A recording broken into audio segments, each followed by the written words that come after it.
The verdict of obedience of the Sharia court against a disobedient Muslim wife. This is a love story written in English and translated into Arabic by Dr. A. Ahmed. Copyright. All rights reserved. All characters in this book are fictitious, and any resemblance to real people, living or dead, is purely coincidental.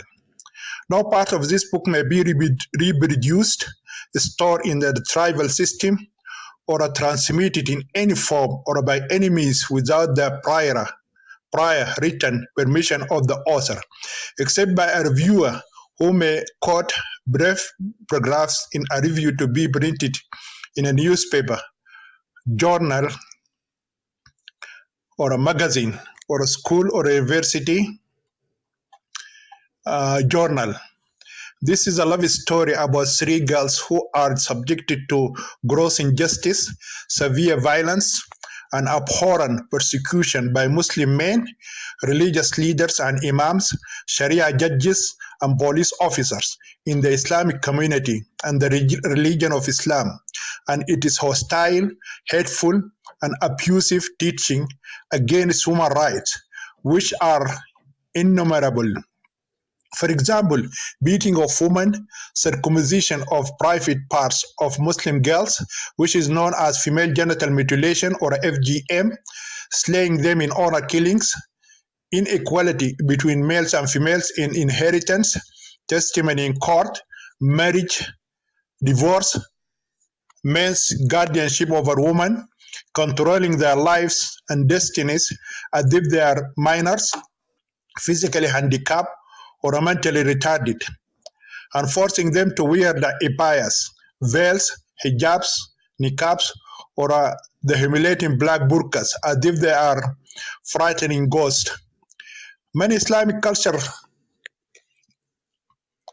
prevent women from going to school and work, and they are forbidden to practice any kind of sports, and they are not allowed to go to gymnastics, beaches, or swimming pools, cinemas, or theaters, and none of them is allowed to leave the house without her husband or with a man the woman forbidden to marry, such as her father or brother. They are also not allowed to fall in love with men before marriage or choose their future husband or life partners. The story is about three innocent girls, Intisar, Firdos, and Muna. Part 1. The suffering of the two innocent girls, Firdos and Muna. Chapter 1. Talk from heart to heart. The city of Gadarif in eastern region of Sudan is famous for its power supply outages. In order to solve such a frequently occurring problem, some people resort to using diesel generator. But the affordability of buying a diesel generator requires the people have a good monthly income. Those people who are not well off financially use domestic lamps whenever the electricity went off. But the local lamp, which known as lantern or fanus, could not produce enough light to light the whole house. People burdened with such a limited income benefit greatly from moonlighting. Apart from this fact, inside the city of Gadarif, there are many admirers of the moon. For example, all women love the moon because it often attracts their children to them. When the moonlight is bright enough, the children will gather around their grandmothers to listen to their old legends, fables, and stories. Some of the stories, such as Fatma as-Samha, Ajoba, who ruined the kingdom of Soba, and the mother of seven evils, are remarkably interesting for children. Children never get tired of hearing the beautiful story of Fatma as-Samha over and over again, even if the story has been told 100 times or more. In fact, some of them will always ask their grandmother to tell them the story of the beautiful Fatima. The secret behind this great demand for the retelling of the story every night is not Fatima's beauty, nor the interesting story, but the many versions in which the same tale is told. Every grandmother will make it her duty, and whenever the story of Fatma as Samha is asked, she will add some new event to it. Some of the grandmother will tell the story as a TV series that will run for a month in the holy months of Ramadan. Also, among the admirers of the moon in that city, we can include young people. But in this category, there is good and bad. The bad group consists of these teenage boys who love the moon because it gives them the chance to gather in football fields at night, sip on local liquor, and sing vulgar songs. A good group to focus on in this chapter are lovers. The moon, as it has been known since that time immemorial, inspires lovers to write beautiful poems describing their beloved ones.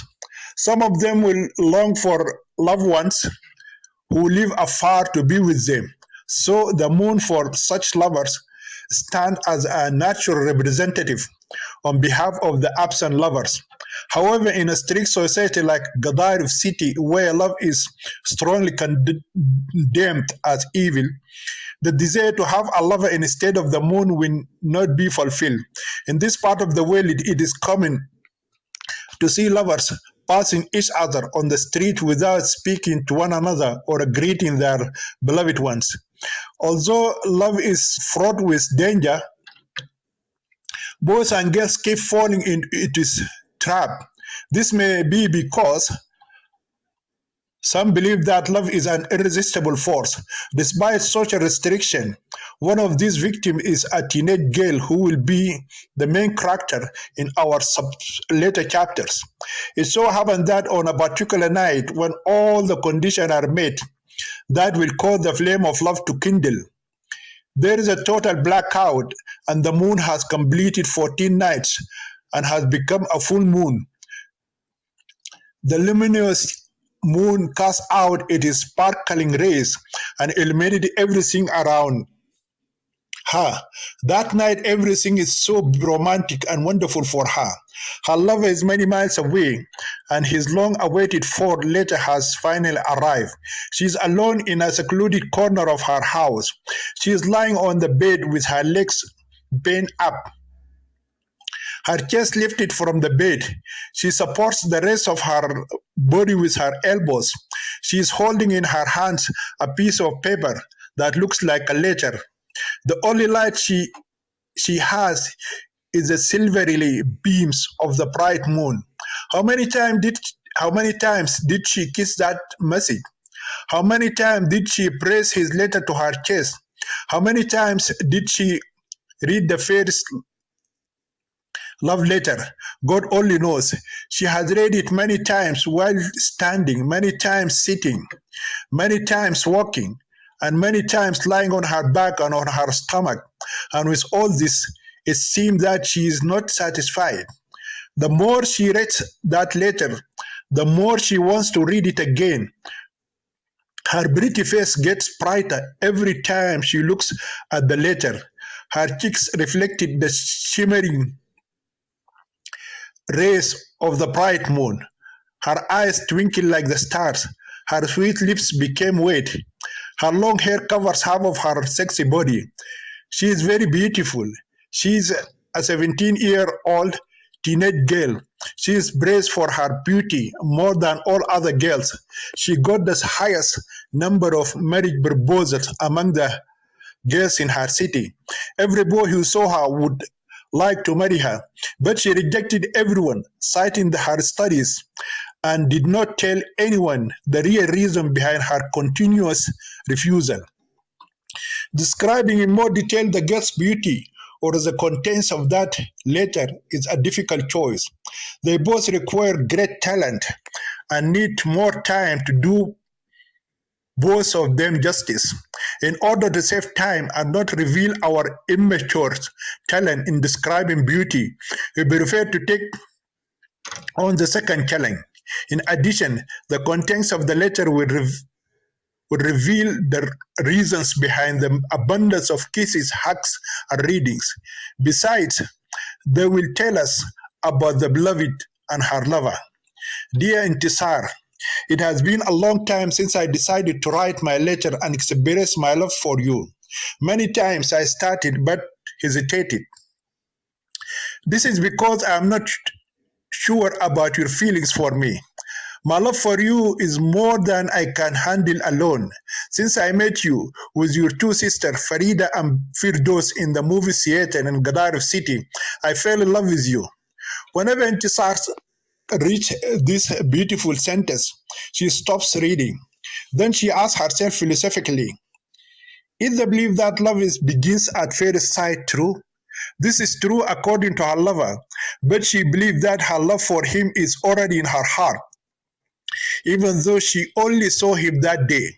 It is not the time to argue with Intisar about her theory of love for romance. As some people say, love is like a beautiful rose that is meant to be seen, not touched. If we try to open it and examine its inner contents at this point, we may end up destroying the outer beauty and spoiling its inner charm. So he thinks his love started the day he met her, and she thinks it is really there. It is just a matter of different opinions, but the end is the same. Both of them are trapped in love. And from that moment, I began to think about you day and night.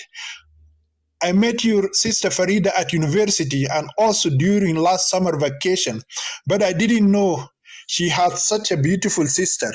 Once again, Intisar pauses to think. Here she becomes shy. Many people told her that she is beautiful and always made her feel proud. Yet she never enjoyed the word beautiful and understood its true meaning until that day. Before she resumed reading the love epistle, she thought of her classmate, Salwa, the poor girl who was sold and married to an old man of her father's age. Salwa was also one of the most beautiful girls in the school. Unfortunately, her beauty had become a curse rather than a blessing. When Intisar imagined Salwa in that old man's arms, she felt disgusted. Wherefore, she immediately dismissed the unpleasant vision. Instead, she imagined herself in her lover's arms, his eyes trying to look into her eyes. She turns her face to the other side. He puts his hand on her cheek and slowly turns her face towards him. She places both hands over her face so that she remains sufficiently hidden. He holds her hands and removes them from her beautiful face. Their eyes meet for a moment. She becomes shy and closes her eyes. He braces her face to his chest. Then she realizes he is not there. It is his love message. She kisses it again and opens her eyes to read it. I've seen many beautiful girls, but your beauty is unique. From those few words you said to me that day, I saw many good qualities in you. I have not seen such qualities in any girl in our society. Whenever I meet a girl, whether she is alone or in a group, I find her deaf and dumb. Of course, our girls are victims of the misconception that if a girl talks to a boy, she's a bad girl. Even here at the university, the girls are very shy. In fact, I don't blame them because their conservative parents taught them that love between a boy and a girl before marriage is evil. Anyway, I found that you are an enlightened and open girl, which is why I fell in love with you at first sight. I can still hear your words echo. I wrote your words in my diary. Intisar tried to remember the words she said on that one wonderful day, but she couldn't help but remember some of them. Then she makes her voice sweeter than it was on that wonderful day. When she whispers them to herself, she realizes that not only she is beautiful, but also has a very sweet musical voice. I may forget everything, but I will never forget your beautiful eyes. Since I saw them, they have held me captive in love for you. A lover can see in the eyes of his beloved some magic that no one but himself can see. This is one of the secrets of love. However, when the lover claims to have seen this magic at first sight, it means that the beloved girl has really beautiful eyes. While you were talking to me that day, I noticed that you have a habit of speaking through the eyes. So your lovely eyes told me more than the few words your sweet lips whisper. Your beautiful eyes inspire hope, love, and happiness in my heart. So I will be in love with them as long as I live. The more Intisar read this passage, which speaks of her beautiful eyes, the more confident she became in her zero of love. She believes that her love for him is already in her heart even before they met. It is like a hidden treasure waiting to be discovered and owned by him because he owns it by inheritance. She loves him because she was born just for that. He loves her because he has this innate passion for her and her alone. That is why her eyes reveal to him the love he had for him even before she could see him. Even if you reject my love, I will still love you. He is really crazy. How can he continue to love me if I reject him? Intisar immediately corrected herself and said to the message, it is better for me to die than to tell you no. Every cell of my body loves you. I love you also, replied Intisar. Then she repeated her kisses and hugs with the message of her distant lover. After I have revealed my love for you, I would like to tell you about my family. My father is a lover of wealth in our city, Gadarif. Of all the lovers of money, he is the most dedicated one. He has more fame and fortune than other lovers of greatness and wealth. I am the son of his third wife. From his four wives, he has many sons, daughters, and grandchildren. He loves me more than his other children because I am the only one who refused to follow his example. My father told me one day, I love you, son, more than your brothers and sisters because you are the only one among them who likes to collect knowledge instead of money.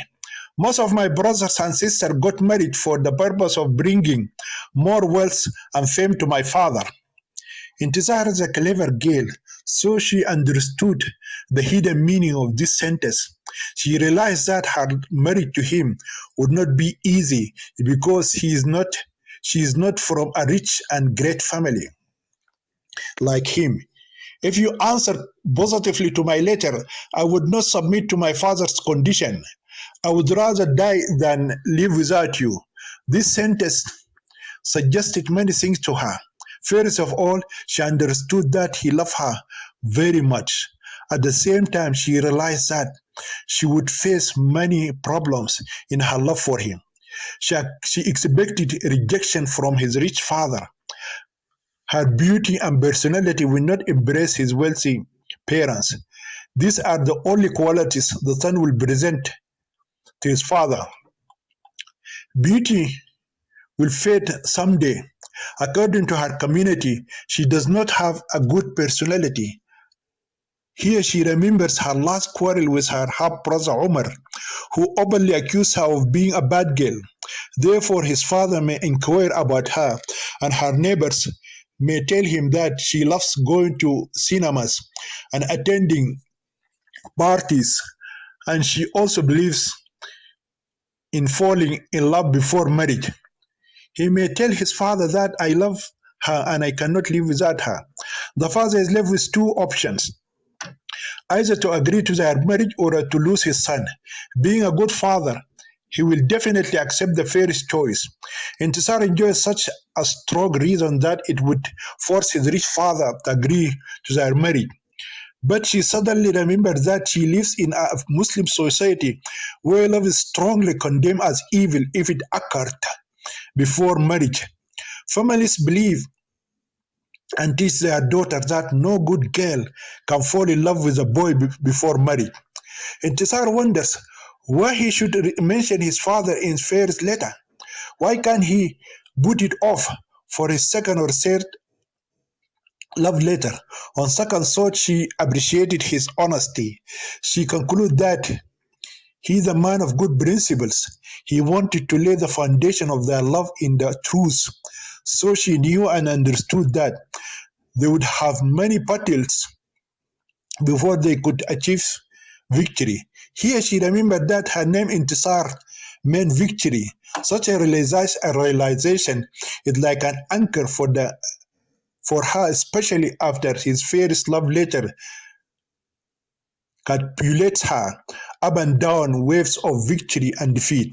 Another realization flashing like a sweet promise in her heart is that she has complete freedom. She has nothing to dictate the terms of marriage in her life. Her father, Mr. Ibrahim Mustafa Jabir, passed away 10 years ago.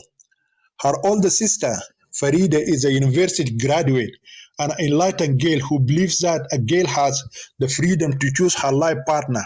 Therefore, she understood that the question of forcing her to accept a man she does not love would not arise. If I receive your positive response, I will immediately write to your sister Farida and tell her of my love for you. I have her address and I will ask her to give me your hand in marriage. Truly, Intisar, you have a wonderful sister. She is not only an educated girl but also a very enlightened person. Intisar is very proud of her sister Farida, and her lover's word added to her strong feelings for her. She is not only her sister, but also her best friend. In fact, she considers Farida to be her ideal in life. Here, she carefully asks herself, if her sister is like her ideal, then what is her love for her? Soon the answer appeared in her mind, and her lips whispered softly that he is the real one to her. I also saw your younger sister Firdos with you that day. She's a sweet girl, but incredibly quiet. Maybe she wasn't in a good enough mood to talk that day. Her sister Firdos is really a moody girl. Sometimes she is very talkative, but at other times she is very uptight. She is 17 years old, but her younger sister is 15. It is this dual nature of Firdos that Intisar believes caused her to fall in love with two boys at the same time. The two friends, despite their closeness and esteem for her, did not disclose their love for Firdos. Perhaps they are hesitant because neither of them is sure of her love for him. Intisar often tries to correct her sister in this matter, but Firdos always claims that she is innocent and that she only admires the two boys as brothers.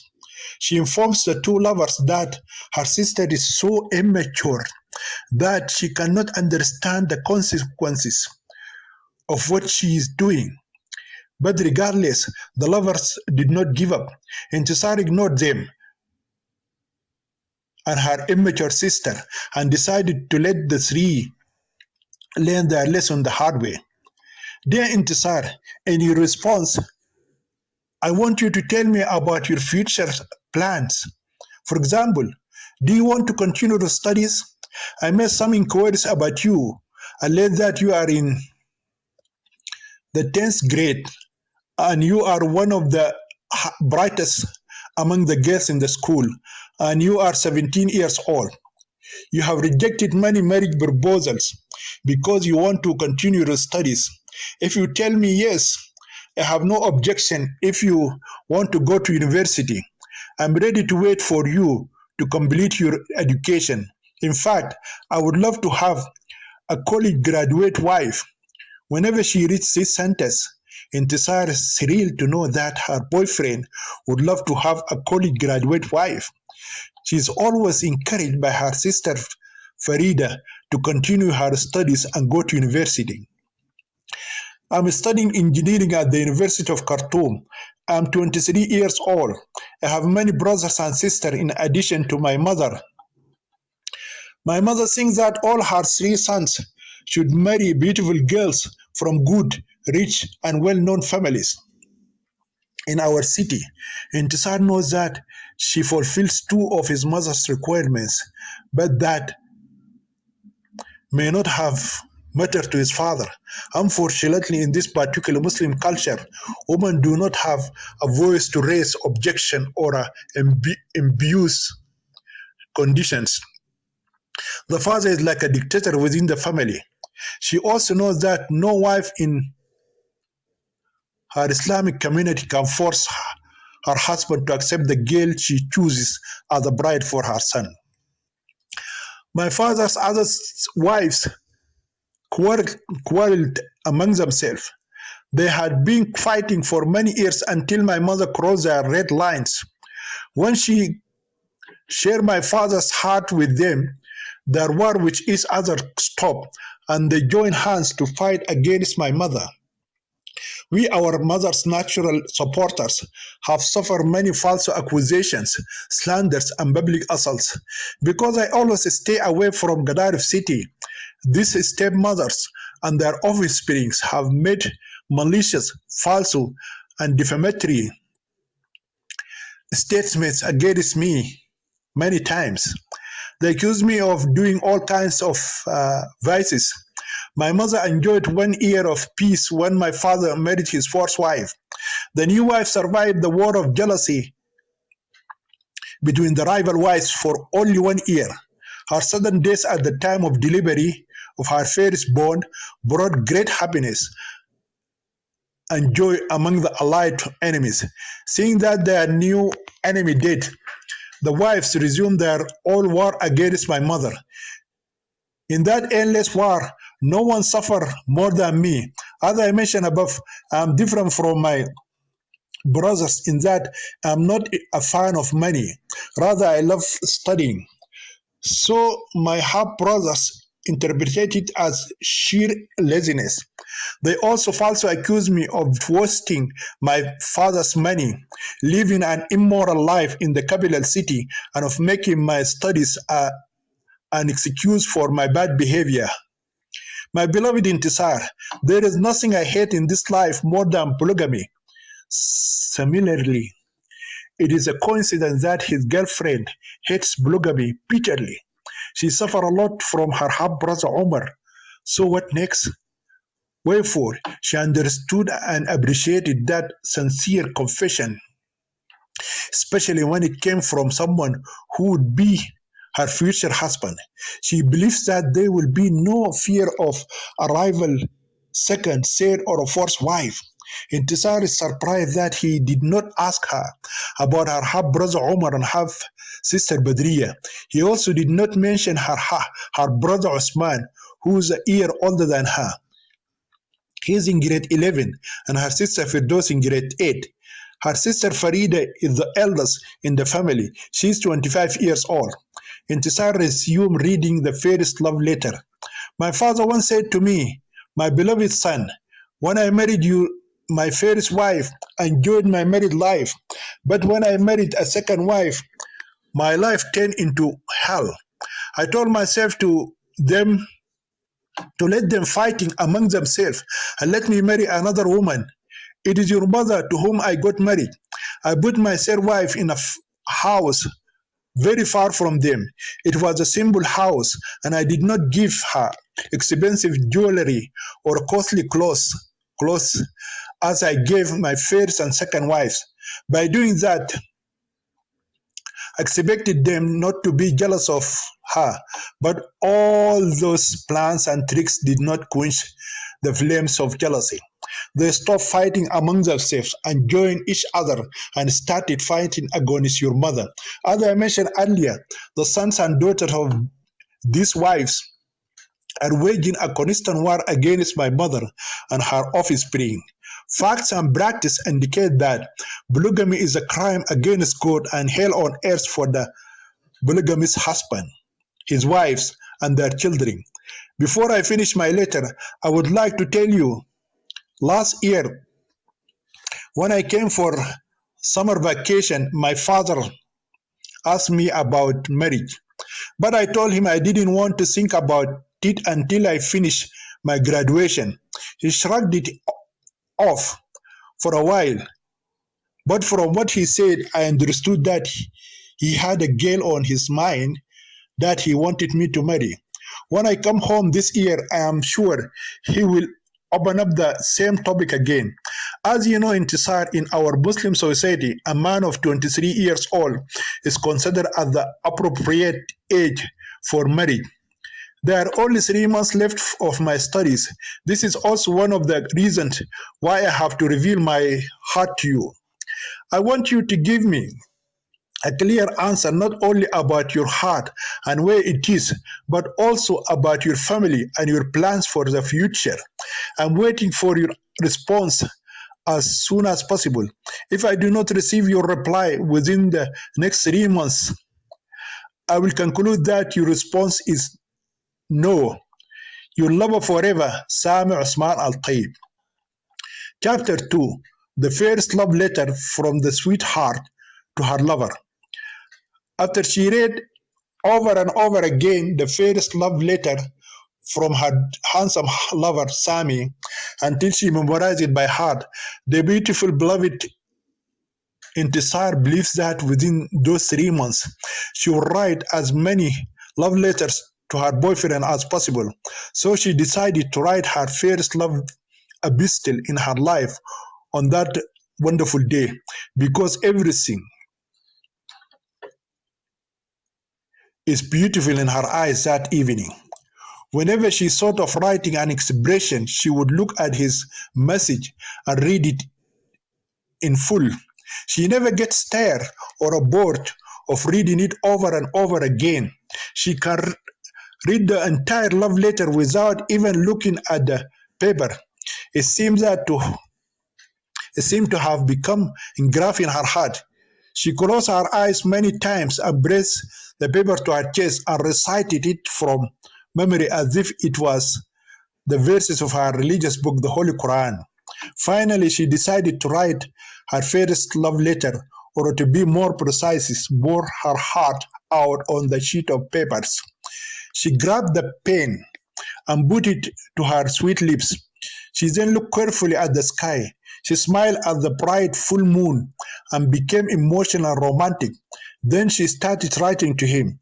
She wrote the first sentence, cancel it, changed the paper, and then repeated the whole process again.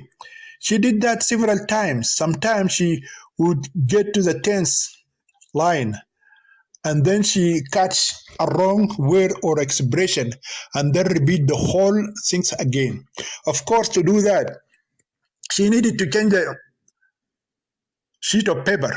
So many papers are wrinkled and discarded.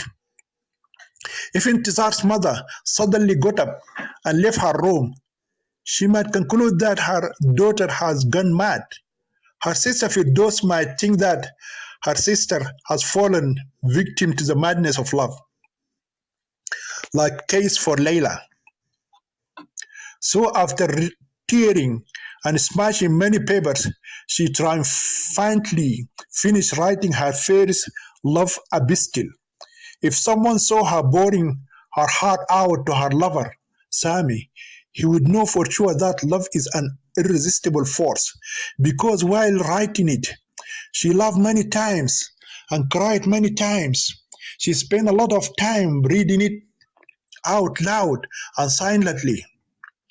She read it while sitting, walking, and lying on her stomach and back. She also read it in many situations, such as someone kneeling in prayer or squatting like a statue of Lord Buddha, or someone about to run a race. When all these love rituals have been performed, the letter is carefully folded and placed inside an envelope. Then the address is printed on it.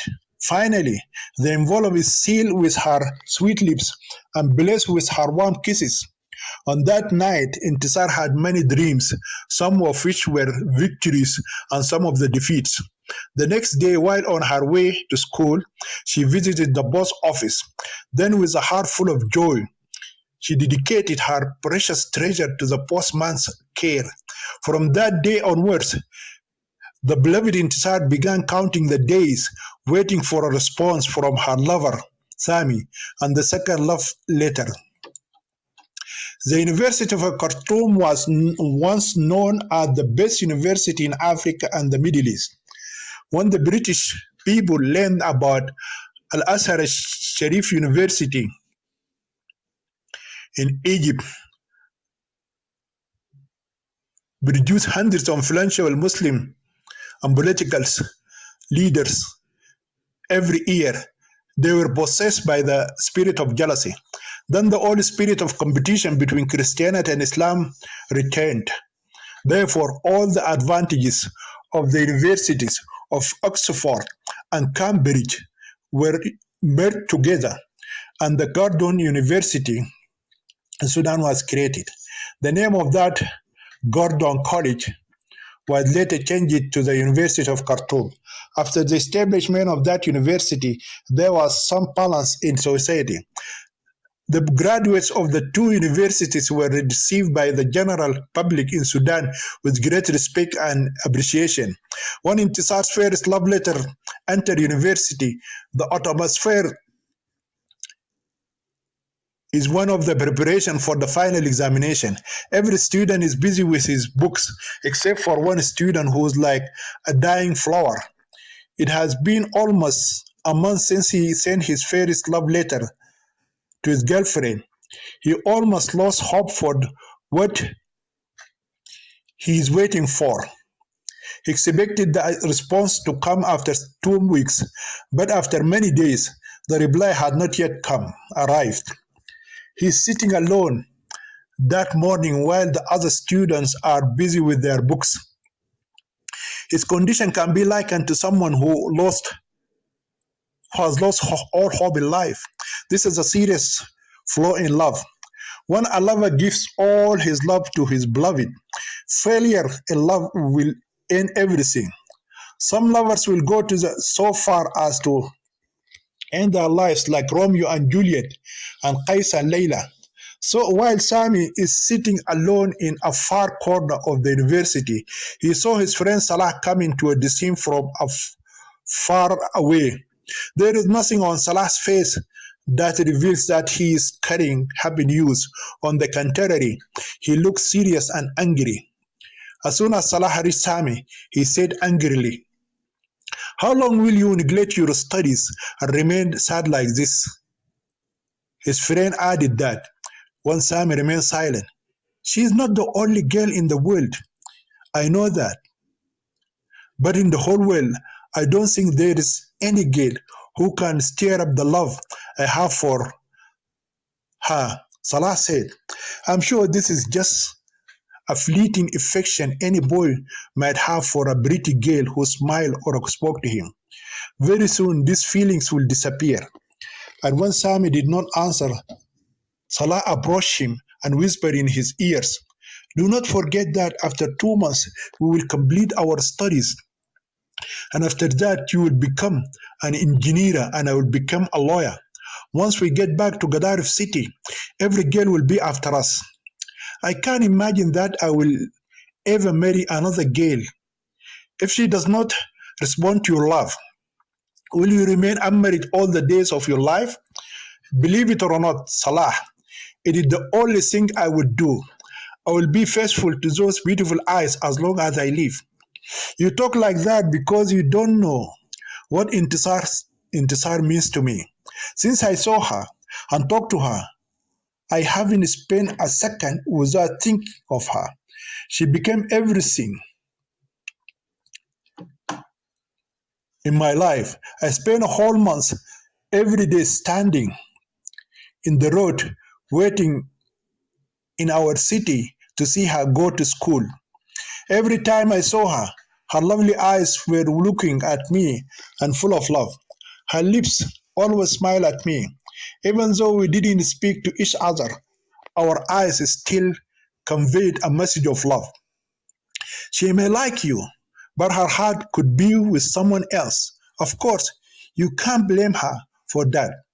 Before Sami could respond to his friend's skeptical conclusion, he heard a voice calling his name. Immediately he raised his face and his eyes looked at the postman, at the person who had called out his name. He saw the postman standing behind him with a letter in his hand. At that moment, his hope is renewed again, and love overflows like the dew of heaven on his parched soul. Then he looked at the sender's address and read it out loud from Intisar Ibrahim Mustafa Jaber. He immediately stood up, thanked the bossman, threw some money into his hand as tips. This generosity made the bossman as happy as he is. Then he asked his friend Salah to be ready because he's soon taking him to a movie at the Chinese Friendship Hall Theater and to dinner at the Hilton International Hotel. Then he apologized and rushed to his room. Sami entered his room in a few minutes and closed the door. He threw his shoes away and jumped on the bed. Lying on his back with his right leg resting on his left leg's knee, the lover began to read the heart of his beloved. Dear friend Sami, I had waited so long for your letter to reach me. But during that time, I didn't ask myself if I really love you or just the affection I feel for you. When I received your letter today, I found myself confronted with this important question. Your letter revealed the deep love in your heart for me. I appreciate that, and I thank you from the bottom of my heart for these deep feelings of love. Your letter has also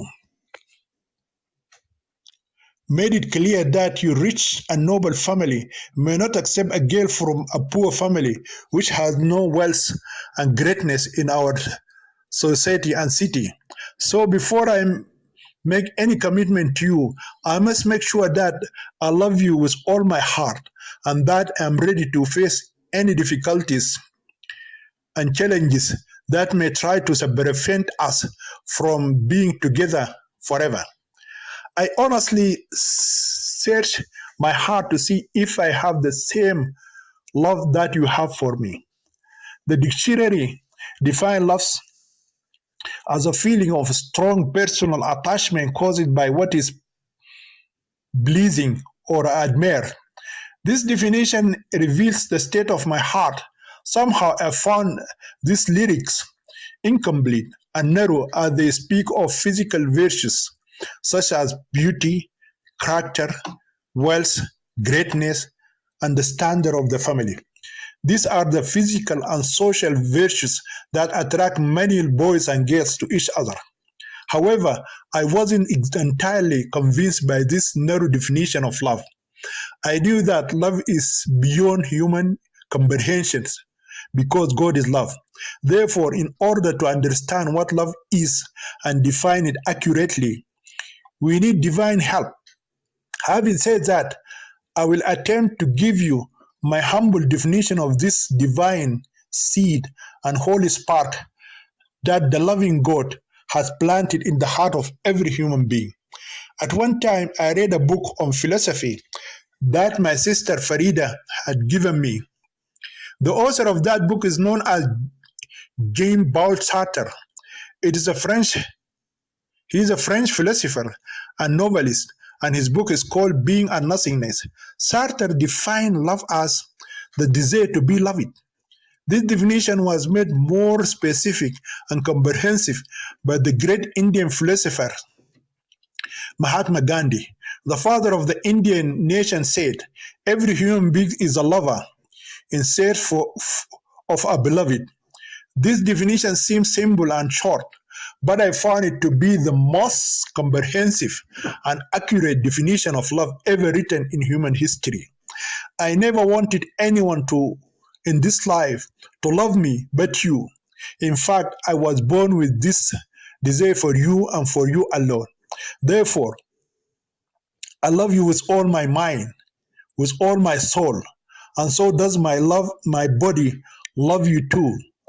And I'm willing to give up everything and every body in order to be with you. I have kissed your letter a thousand times, and this letter I have kissed it more than my heart beats. You can see the traces of my lips and hear my heart beating every word and every expression my pen wrote to you. A Hindu bride must say to her bridegroom while circling their sacred fire on their wedding day, I want to be your wife for 7 rebirths. But for me, I want to be your beloved wife forever. If you still think that this is not insufficient acknowledgement of my love for you, time will prove to you how much I love you, and there is no force on earth that can uproot your love from my heart. In your letter, you mentioned a problem that requires serious thought and careful planning. You mentioned that your rich father would object to our marriage. I'm glad you said you wouldn't yield to his objection. ده واحد كمان من الكوفي قاعد زمان كبر في الكورة لكن تعال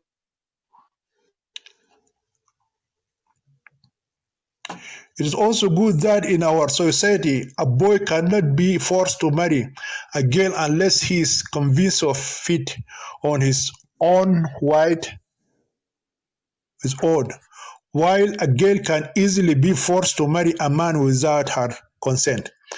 Most of the girls in our society were married by their fathers to their husbands in masjids. None of these brides were present in the mosque when her marriage contract was signed by her father, her groom, two male witnesses, and the mazoon, who is usually the imam. This is because the bride's signature is not required by Sharia when signing her marriage contract. However, in my case, such a problem would never appear. So let me tell you about my family. My father passed away 10 years ago. He was an ordinary clerk in the municipality of Gadaref City. Wherefore, the only guardian who can sign my marriage contract with you is either my mother Sarah or my older sister Farida. My late father, Ibrahim Mustafa Jabir, married two women. Yes, he also fell into the snare of polygamy and was womanizer. But he did not suffer as you said your father suffers now and makes his children suffer as well because he has 4 wives. I'm quite sure that those rival wives and their offsprings are now facing countless problems due to the jealousy and rivalry in polygamy. Even your dad is probably going through a difficult married life. Let me tell you why I think that. As I mentioned earlier, my late father, may God have mercy on his soul, married two women. He has a son and a daughter from his first wife, Sakina. The son is known as Umar, and the daughter is called Badriya. My mother Sarah gave birth to Farida, Usman, Firdos, and me. Umar, Badriya, and their mother Sakina hate us and always tell evil lies against us. I wonder why you didn't refer to them in your letter. Anyway, I would like to tell you that Omar is a useless drunkard and a dangerous criminal. Therefore, we do not consider him as our brother. My only guardians are my older sister Farida and my mom Sarah. Farida works as a translator for a large company in Abu Dhabi. She is an enlightened person and thus believes that a girl has the freedom to choose her life partner in the future. Yet I shall be glad if you write to her and tell her of our love affair. She is the only breadwinner in our family. Before completing her studies at the University of Khartoum, my mother struggled a lot to support us. She and Farida used to make food at home and sell it at the main market. My mother is a nice woman, but her main concern is that we get married as soon as possible. This is because Farida vowed that she would not marry until Usman, Firdos, and Intisar completed their education. My sister Firdos is a sweet girl, except for her temperamental nature. I told her about you. She loved our friendship, but she doubted whether I could marry the son of a rich man. She, like many of my girlfriends and neighbors, believes that a rich family will not allow their son to marry a girl from a poor family. I tried to convince my sister and my girlfriends that love knows no social barriers, but none of them believed me. I have ignored them and believe that our strong and true love will prove them all wrong when we are united together in an everlasting marital relationship. So, by our eternal love, we must prove to everyone that we are inseparable lovers, and not even this can set us apart. Anyway, I have another brother called Usman, who is 1 year older than me. He's high school student and lives in a boarding school in Kassala City. He's also a very open-minded person and never stop us from getting out of the house and hooking up with our classmates and girlfriends. Many times he took us to cinemas to watch some Indian films and Egyptian movies. Sometimes he even took us to watch famous Hollywood movies. My mom is also a nice woman and trusts us. When, wherefore, she never stopped us from going to birthday parties and watching movies in the theaters. She even allowed us to travel with our brother Osman to Kassala city, where we enjoyed the natural beauty of that tourist town. During our visit, we spent an entire week at the famous Hotel Africa. We visited the Taka Mountains, the tomb of the late beautiful Gel Tajud, the Gach River, and drank the water of the Totil well. We were told that whoever drinks from this spring of water will return to Kassala city again. Before I stop writing, I would like to reopen the subject of marriage, which you said your father is keen on. As I told you, my mother is also very keen on this matter, especially since my last marriage proposal came from a particularly good family. It was presented by Hassan, the son of the famous politician Mahjoub al Hilali.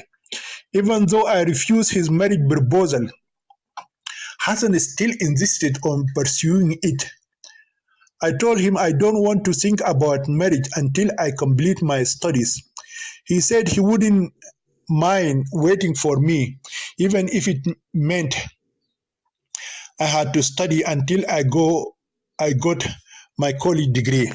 Then I explained to him that I did not want anyone to wait for me. Yet he still bothers me by sending my girlfriends and classmates, and through these girls, he is trying to convince me to accept his love and marriage proposal. It is one sided love. I never loved him. The problem now is that my mother is very interested in him and his family. This has encouraged Hassan to write a letter to my sister Farida. My sister replied that my sister Intisar is the one who decides whom she marries. Since she rejected your marriage proposal, that is the end of it. Yet this boy is still trying by all possible means to persuade me to marry him. My mother did not like Farida's response to Hassan, is still trying to get me to accept him. I told her I don't want to get married because I want to go to university and graduate like my older sister Farida. After I have received my first love letter from my beloved boyfriend Sami, I will tell my mother about you. And I think this will close the door on Hassan's face permanently. Finally, I want to remind you that I love you very much. Words cannot contain my overwhelming feelings or they can convey the deep love in my heart for you. Therefore, I would never think or imagine that I married anyone else, only you. You have become everything in my life. You are here in every breath I take. You are with me in every drop of water that my thirsty lips drink. And you are beside me what my mouth and tongue taste food. I can see you on the beautiful moon. I can hear your voice through the autumn raindrops. You come to me when flowers and roses appear during the spring season. You are the fragrance I inhale after the rain. Love is beautiful, it is eternal, it is life, it is the meaning of our existence. God created the fruit of love and planted it in every human being and ignited its spark in our hearts. In short, love is divine because God is love. So I would like to end my first love letter by saying I loved you yesterday, I love you today, and I will love you forever. Sami and Intisar love each other from eternity to everlasting and to infinity and beyond. Yours alone, Intisar Ibrahim Mustafa Jabir. Chapter 3: The Son and His Stubborn Father. Although a full month has passed since the lover Sami came home from the University of Khartoum, he has not been able to meet his always busy father. Most of the time, the father is out of town or traveling abroad. When his father returned from his last trip to Europe, the son spoke to him on the phone and expressed his desire to meet him.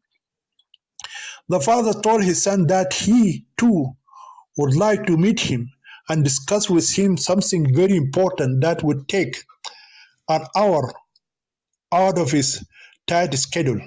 Sami had to wait to get an appointment with his father's secretary.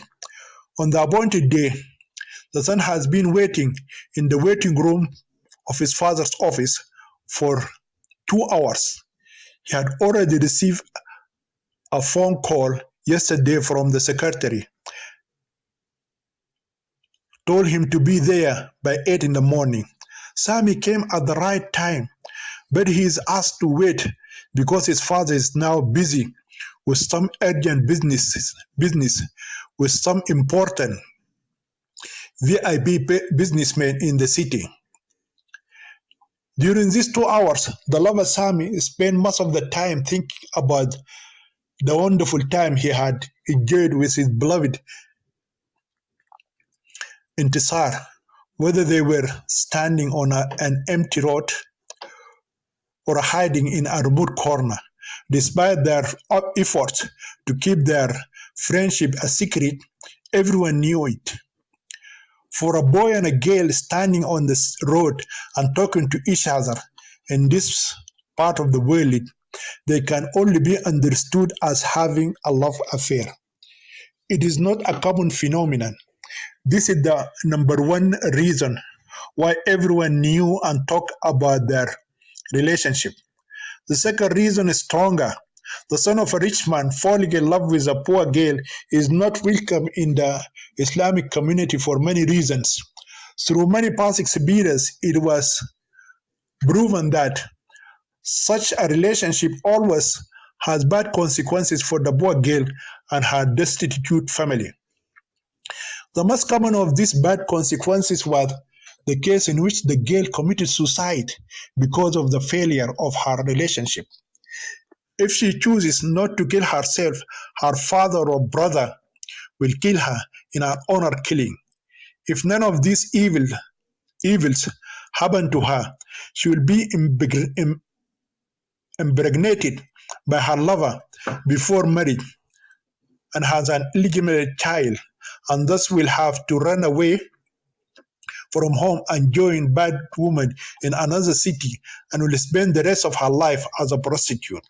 Such sad endings often happen because the son of the rich use the poor girls only for their pleasure and sexual satisfaction. When the question of marriage comes up, Those rich boys usually withdraw themselves and deny the relationships. No such pregnant girl would be allowed to live until she delivered the illegitimate baby and a paternity DNA test carried out to determine the biological father of her unwanted baby should be slain in honor killing by either her father or a brother. On the rare occasion when a rich man's son takes the affair seriously, his parents will stand up against their son's love affair with the boy.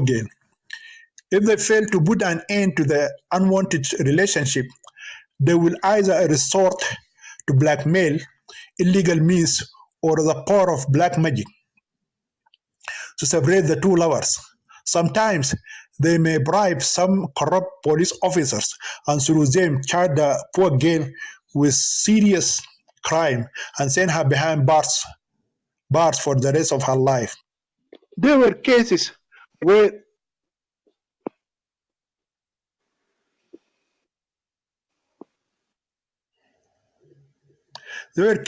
the poor girls were accused of murders, and other cases the police hid drugs in their school bags and arrested them. Therefore, most people believe that what Intisar is doing with the rich boy Sami will lead to her destruction. Some of them even came to her mother, Sarah, and asked her to prevent her daughter from getting into serious trouble. For this reason, the mother tried to stop her daughter, but Intisar did not listen to her advice. Her girlfriends and classmates at school said Intisar is deceived by her beauty. She is like a butterfly that jumped into a fire, believing that the flame would add to her beauty. Some of her family members and other girlfriends advised her to accept the marriage proposal she received from the family of Hassan Mahjoub al Hilali, but she also refused to accept this advice. According to some of her girlfriends, Hassan is also a handsome boy, and he too has fallen madly in love with her. He loves her more than Kais loves Layla. Yet she said that love should be on both sides. Intisar then told those girls that Sami loves her and she loves him too, and therefore she will marry no one other than her boyfriend. While waiting to see his father, the son recollected all the information his beloved girlfriend had told him. Moreover, the lover Sami remembered that his beloved Intisar also told him throughout her life that she was not severely criticized by her girlfriends, neighbors, classmates, and family members until she fell in love with him. She felt like everyone hates her now, so she expects that people's bitterness may one day lead some to stone her to death or chase her out of town. I became like an unwanted girl or an untouchable woman in Hindu society. Many families forbade their daughters to socialize with me. These parents believe that my so called bad behaviors may affect their daughters as well. Intisar even faced some criticism from her classmates, female teachers, girlfriends, and school headmistresses. Therefore, she asked Sami if she should continue her love for him and lose many people in the community and her family, or defy everyone and suffer their consequences. When his girlfriend reached this dead end and became standing at a crossroads, her boyfriend was worried and asked her, "What made you reach this sad end in our true love?"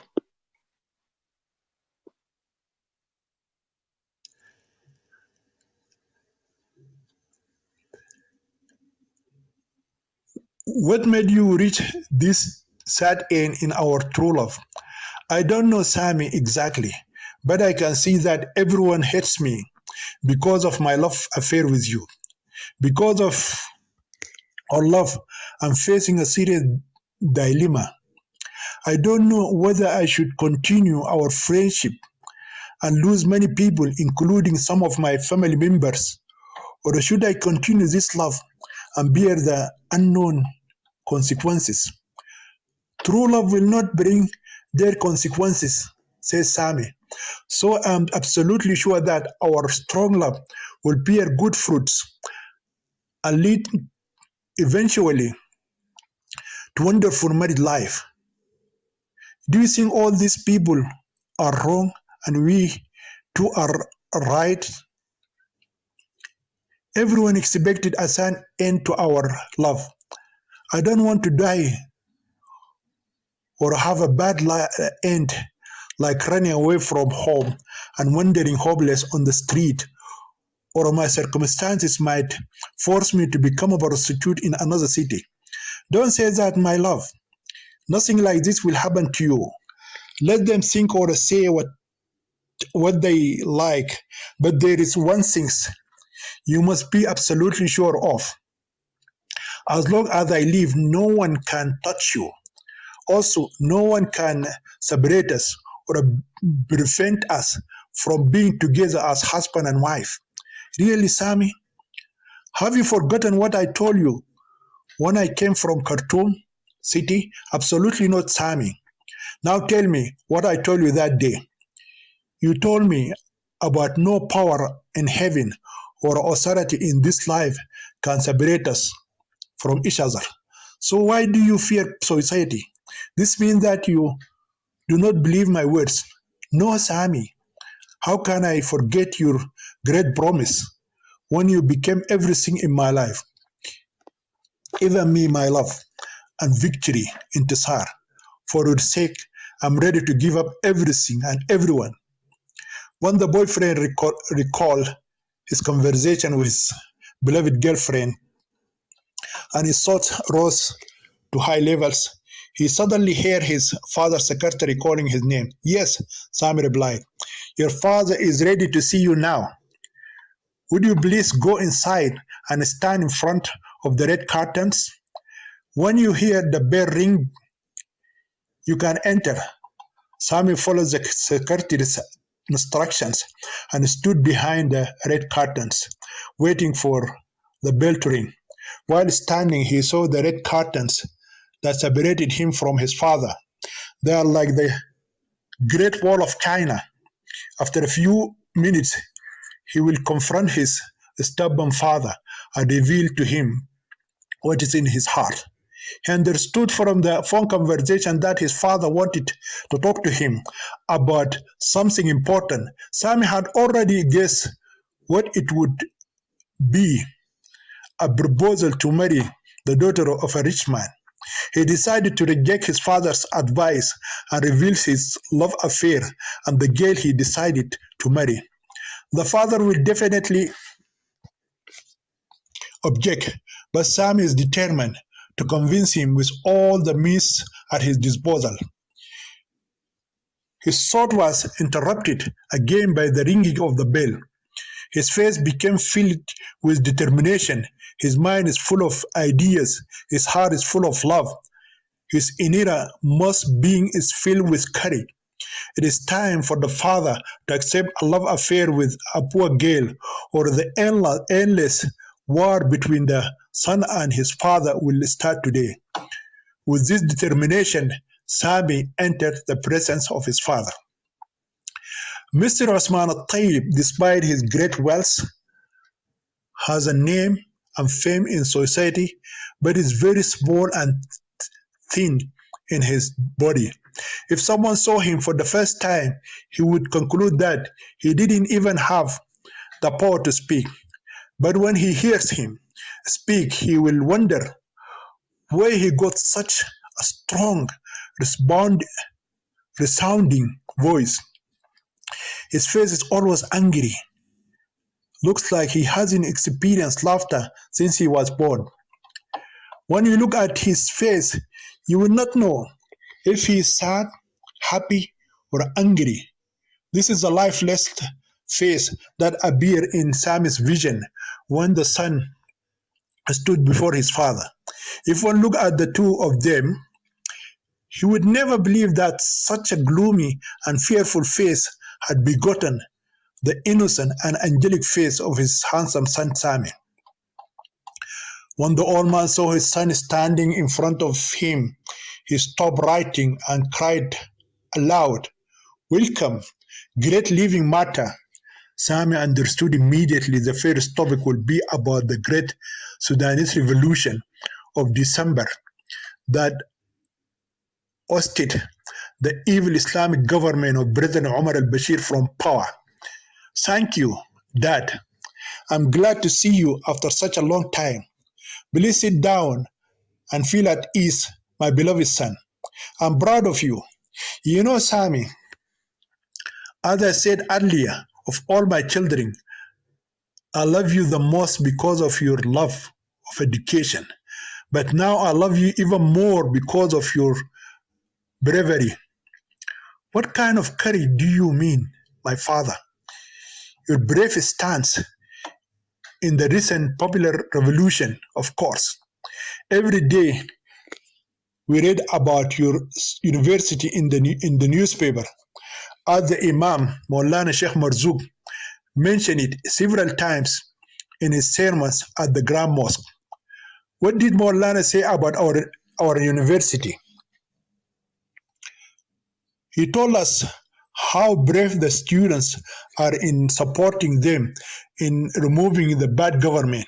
What did he say?" Sami shouted angrily. "Talk about the martyrs of university." "No, father.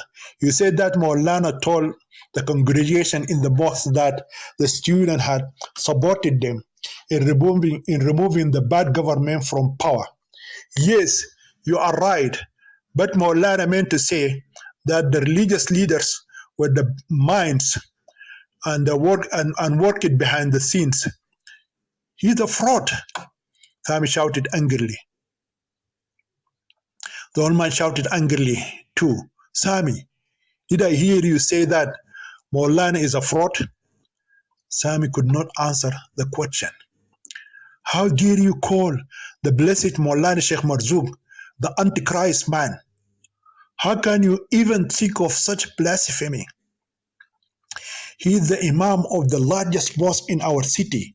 I'm sorry, my father. I know I'm not supposed to use such a bad word to refer to the blessed Imam. But how could Maulana make such a false claim? We are the Sudanese intellectuals who planned the revolution and fought against the bad government with the support of the common Sudanese people who were martyred. Where is Maulana's role in the revolution?" The father realized that if such a discussion were pushed further, the request he had received to marry his son off to a rich girl would definitely fail. So he decided to change the topic. "Well, let us forget the revolution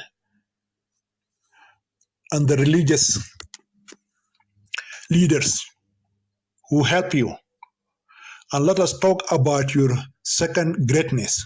Sami, have you already become a university graduate with your degree and thus become an officially recognized engineer?" "Yes, my father, but I owe you for this achievement. Thanks to your continuous encouragement and support, I was able to become a university graduate and engineer. From today onwards, I will never allow any engineer or builder in this city to cheat me and steal my money. I'll present to you all my future projects. I plan to build another big hospital and large mosque in this great city. All these great projects are yours. Thank you, dear father, for trusting me. You are a great man, Sami. I'm proud of you. Thank you, my father. But you must know that a great man like you must have a great woman as a wife. Am I right, my dear son? Yes, my father. And a great woman must come from a great home, a great family, and a good background. Am I still right, my dear son? Sam understood that his father wanted to force him to admit that social status determines whether a person is great or not. Therefore, he said to his father, "You'll be absolutely right if you use the word a good family instead of a great family." Not at all, Sami. The word good family has become so common in use that it has lost its validity. Everyone claims to be good, and every family claims to have a good background. Yet no one can call himself great and have a great family background unless it is true. We know for sure who are the greats in this city. Well, Dad, what is your definition of a great woman? Like I said, she must be from a big family. For example, the daughter of Maulana Sheikh Marzouk satisfies my definition of a great woman because her parents are great and noble and have pure Arab blood. Her father is the most honest Imam in our city. Her mother traced her ethnicity back to our blessed Prophet Muhammad, peace be upon him. Her father traced his ancestry to Al Abbas, the uncle of the Prophet Muhammad, too. The girl knows the Holy Quran by heart. She can read the whole book from cover to cover without looking at it. She's a blessed young woman and a well behaved girl. She has just completed 12th grade and passed her exams with a high score. She is the most desired of all the girls in this city. Every family in our city wants her to become the future wife of one of their sons. Sami had to interrupt his father's brace monologue. "Dad, I'm sorry to interrupt you. You just said that you are proud of me because I graduated as an engineer from the most prestigious university in Sudan. Therefore, my academic achievements qualify me to be great in your eyes, and not because of the greatness of my family." The father realized that his son wanted to snare him by quoting his own words. So he said, "My dear son, you acknowledge because of my continued support, you have made such a great accomplishment. Therefore, because of the greatness of your father, you are what you are." Sami said, "Some of your sons refused to follow your advice but became great businessmen. Do you still call them great men because they are your sons?" "Yes, of course. Some people are excellent in business, some in religion, some in politics, and some in education. I'm glad that you included educated people in the list of great people. Now I have three friends. One is a doctor, the other is a lawyer, and the other is a high school teacher. All of them graduated from the University of Khartoum. Do you agree that they are great men in our society?" "Yes, I stand by my word. They are all from poor families.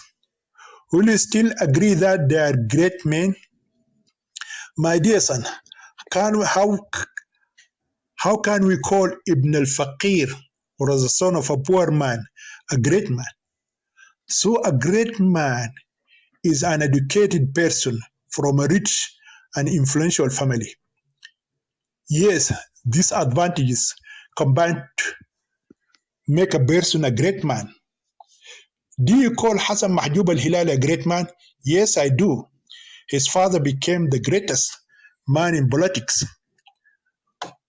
"That means wealth and status to you make a man and his sons great men." My dear son, Sami, doctors, civil engineers, judges, lawyers, teachers, graduates, and university professors are excellent in their eyes, but society will never call them, nor their children, great men.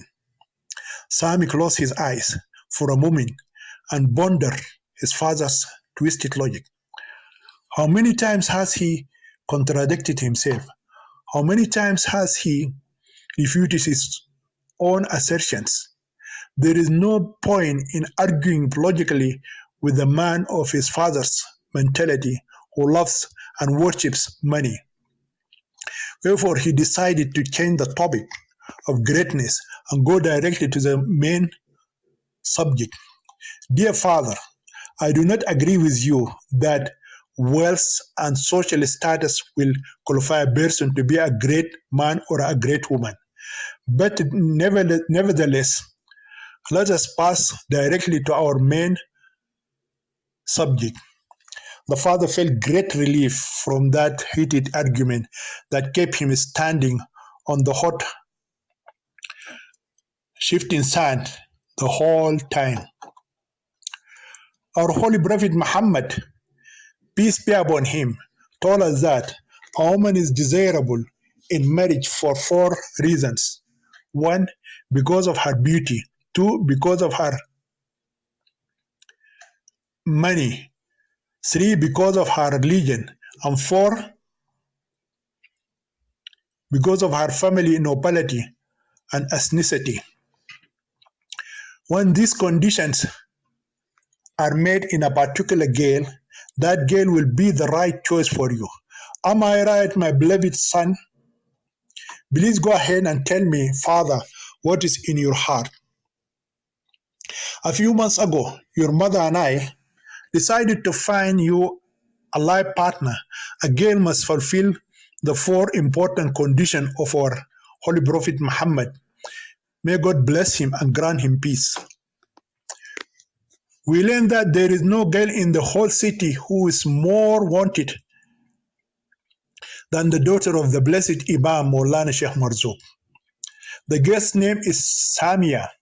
She is just as her name means, exalted in beauty, wealth, religion, race, virtue, and righteousness. My dear son Sami, three wealthy families asked for the girl's hand in marriage, but her father rejected their proposals. Of course, he had his own reasons for refusing their request, but that is none of our business. What is important to us is that he accepted our proposal. You must tell me that why he refused the other three proposals and he accepted yours. The boys were rejected on the basis of their family backgrounds. What is wrong with their family backgrounds? I'm not entirely sure of the exact details, but your mother will be able to tell you. What I have here is that their family's ethnic backgrounds are not clean. In other words, the virtuous Imam came to know that these families had African roots from the Nuba, Darfur, Denka, Zakawa, Masali tribes, and the like of black Africans. Please, my son, keep this secret between you and me. Don't tell it to anyone. My father, without considering their personalities, education, and other personal achievements, they rejected them. And for what reason?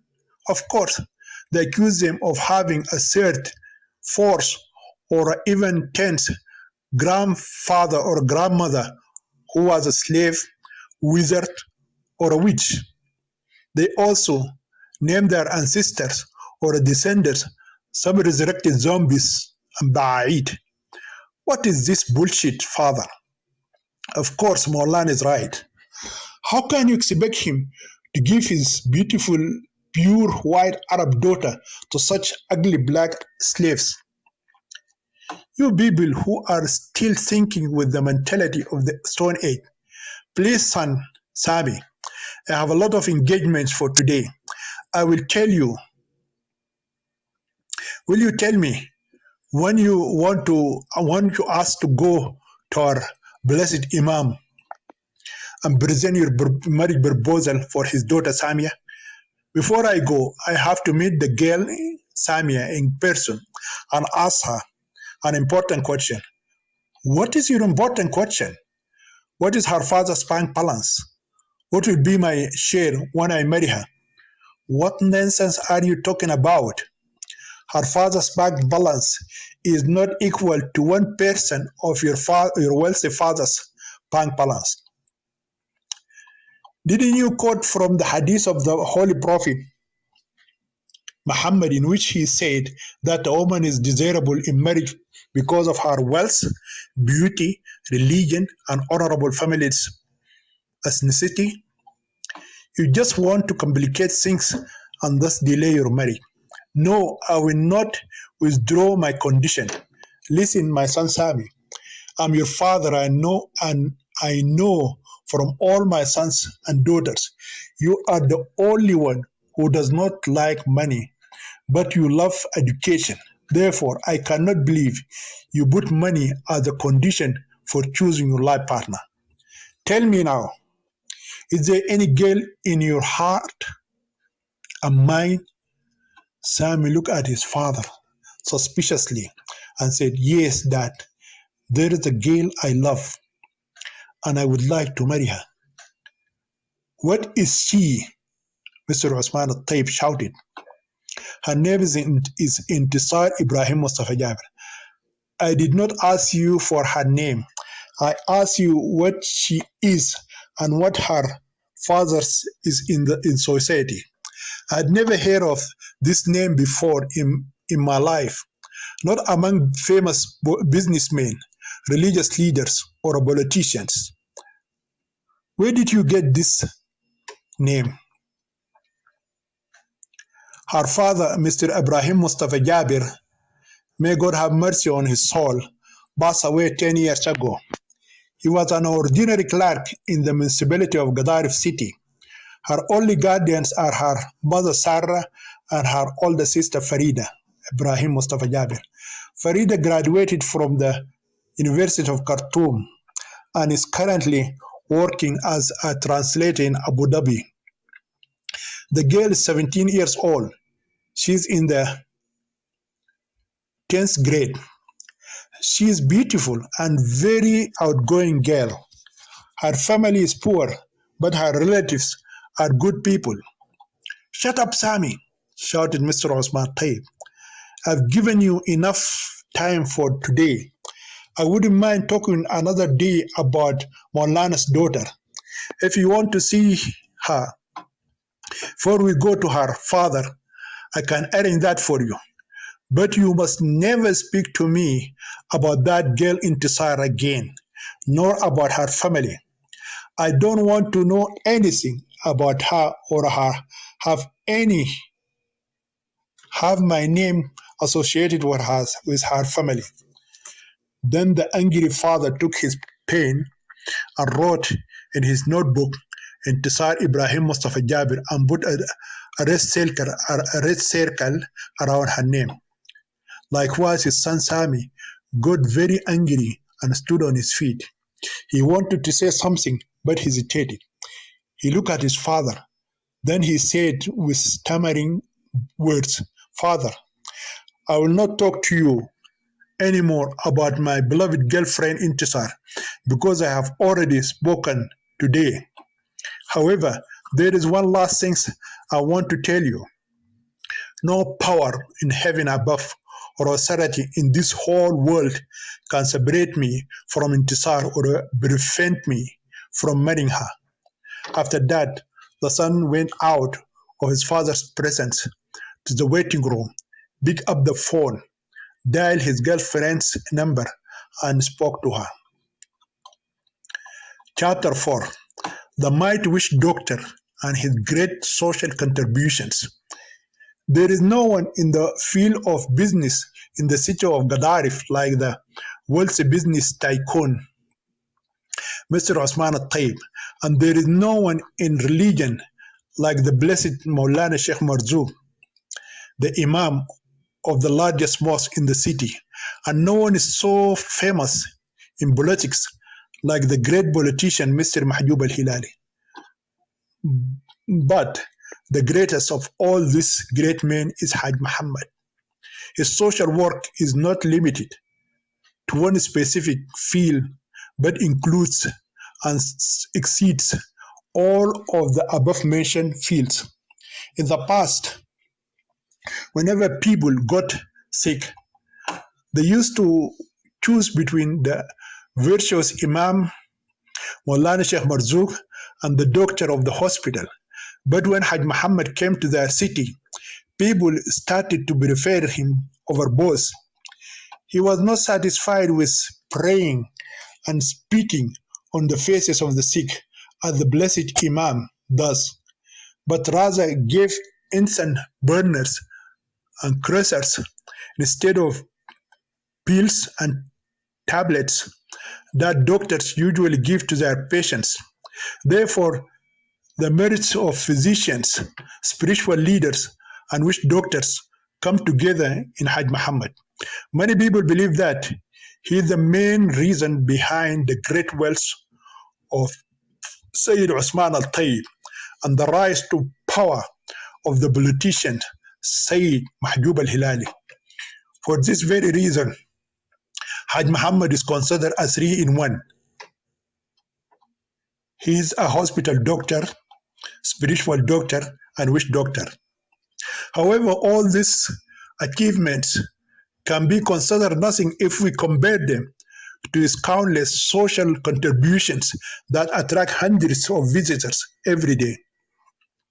His house is open to visitors daily from 8 a.m. in the morning to 8 p.m. in the evening.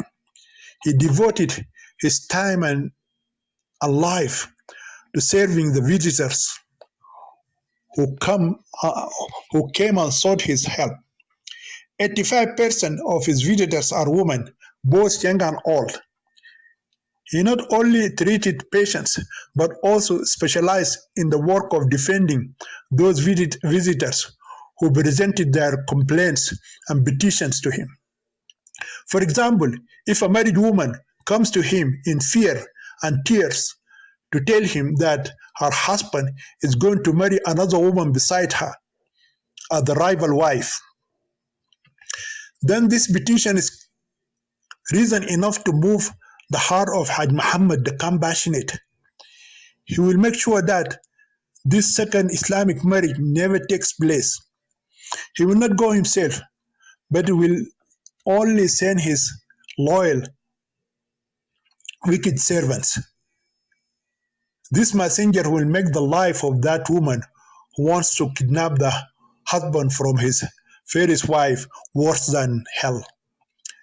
They usually make her a crazy woman or make her run away from her city.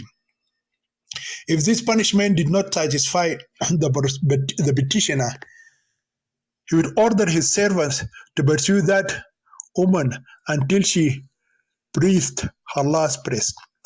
A few years ago, a rumor spread in the city of Al-Gadarif stating that Hajj Muhammad was the cause of the sudden death of the first wife of Mr. Osman al-Tayyib in the hospital. According to the rumor, the first and second wife of Sayyid Osman al-Tayyib paid a large sum of money to Hajj Muhammad. Consequently, the pilgrim sent his faithful servant to the hospital, and the first wife died under mysterious circumstances on the third day of her first childbirth, of her firstborn. There are many accounts of the manner in which the murder occurred. One version said that the loyal servants strangled the wife while she slept at night. Another account says that the servants transmitted a serious illness from another female patient to the first wife.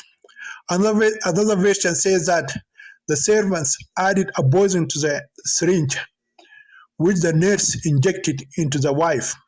Accordingly, the wife died from the poison that entered her blood system. Anyway, whatever method the killing was carried out didn't matter.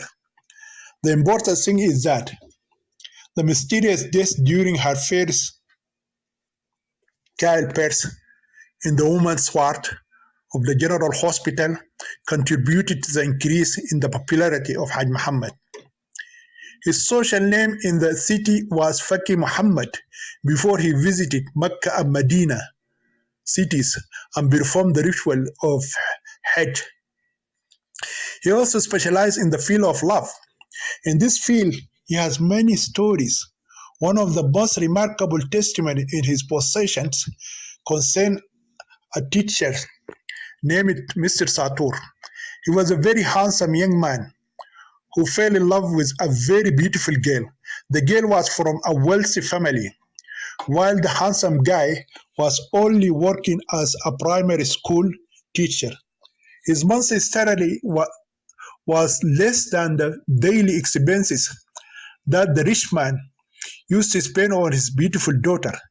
When the girl's father found out about her love affair with her poor teacher, he was very offended.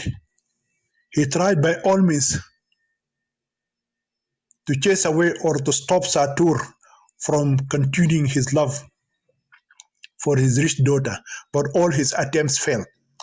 One of them advised him to take his problem to the jaws of Haj Muhammad, who was not yet in the fame and power that he is today. The desperate father had no choice but to seek the witch doctor's help. He knew that if he bribed some hitman, he would be in serious trouble if the police find the financer of the crime. Moreover, if he forced his daughter to break off her friendship with the poor teacher or to marry her off to another rich boy, she might commit suicide. Wherefore, he understood that the only safe way to separate her from the miserable teacher was to resort to the power of black magic. So the desperate father went to the greatest of the city's greats. He kissed the hands and feet of the great witch doctor and paid him a large sum of money and told him to destroy the poor handsome man and save his beloved daughter's life from living her rich life and going to live in the gutter with her poor lover. Therefore, the will of revenge began. Then the strong Jose sent his faithful servant to the poor school teacher. The result of that demonic visitation was that the handsome teacher became the madman Satur. In those days, Haj Muhammad al-Jabbar's work was known as black magic. When the number of those who had suffered innumerable evils by his demonic servants increased, the matter was brought to the power of the police. The deputy commissioner of Gadaref City Police sent some of his policemen in plain clothes to investigate the matter. The spies kept watching the suspect for a whole month. Thereafter, they informed the deputy commissioner of police as follows. To the deputy commissioner of Gadaref City Police, Mr. Muhammad Ahmad Nasser, dear sir, we have been entrusted with your honor to monitor the activities of the accused Haj Muhammad Abubakar Bursal. We have carefully investigated the activities of the person concerned for a period of 30 days. During that time period, we never saw any antisocial man or a bad woman or criminals visiting Haj Muhammad's home. The pilgrim himself only left his house once a week. This is on Friday afternoon. Some of us have followed him from afar without him knowing. We learned that on those visits, Haj Muhammad went to perform the public prayer in the Grand Mosque. Neither inside nor outside the Great Mosque, we saw him dealing with the bad guys. Most of his friends are very well known and respected men in our society. For example, the blessed Imam of the Grand Mosque, Maulana Sheikh Marzouk, the richest business tycoon in the city, Mr. Osman Al-Tayyib, and the famous politician, Mr. Mahjoub Al-Hilali. Haj Muhammad received many visitors every day in his house. The majority of his visitors are young teenage girls and women. We have interviewed some of these female visitors. All of them claim that they had come to receive healing and blessing from Haj Muhammad. As for how they received their healing, they answer that it was through his blessings and medicine which he imparted to them by spitting on their faces. Most of them claim that they receive immediate relief from their pain. Some of these women claim that the witch doctor could cure diseases that the hospital doctors could not treat, such as AIDS and cancers. And he could make a barren married woman pregnant who had not given birth to children before and cure the diseases that caused them a virus of Ebola, coronavirus, and similar serious incurable diseases. We have examined some of the medicines he gave to his visitors. The most famous medicine given to them are called Bakhra and Mihaya. The first is a small white folded sheet of paper on which verses from the Holy Quran and some signs were written.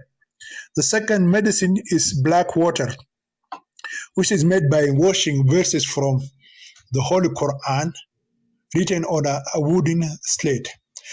Visitors are required to burn the first medicine, inhale the incense, and drink the water of the second medicine. Some of his visitors, especially women, like to hide their identities. They came either early in the morning or late in the evening. They came with their faces completely covered by veils or niqabs. We followed some of them back to their homes, and we learned that most of them were wives, daughters, and sisters of well-known people in the city. Because they did not engage in any activity deemed illegal, we prefer not to reveal their identities in this official report unless otherwise requested. We also inquire about the financial matters. We learn that Haj Muhammad does not charge consultation fees. As usual, visitors are expected to present a certain amount of money known as bayat. This amount is not fixed, but depends on the visitor's choice. After a female visitor receives a cure and blessing, she is expected to return and pay 10 times what she was given as bayat. Apart from work activities, we did not interfere in the private life of Haj Muhammad. What we can say about him is that he had married in all his life a total of 14 wives, has many sons and daughters, and countless numbers of grandchildren. The above report was submitted to the Deputy Commissioner of Police, and a great grand meeting was held to make a fair decision.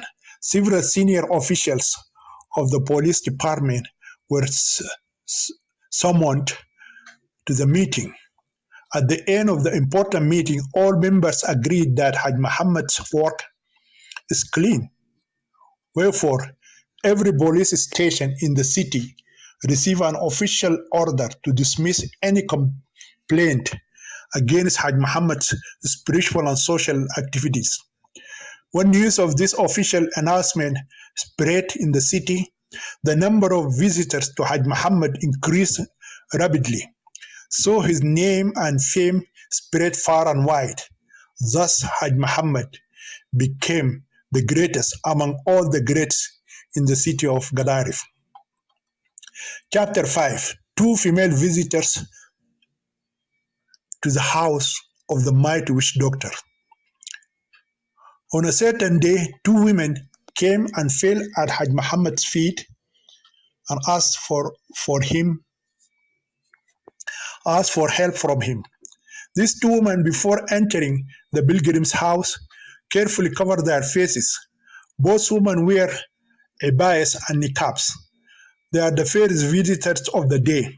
Of course, the task for Hajj Muhammad is not to appear in front of him a veiled woman with her face hidden behind a niqab. He is a clean business man, and thus he expects his visitors to be open and transparent to him. He does not deal with hidden identities. He keeps secrets. Visitors will be informed of all these and other conditions before entering Hajj Muhammad's private room. So these two women at the entrance to the private room were forced to unveil their faces. One of the two women is in her late 40s.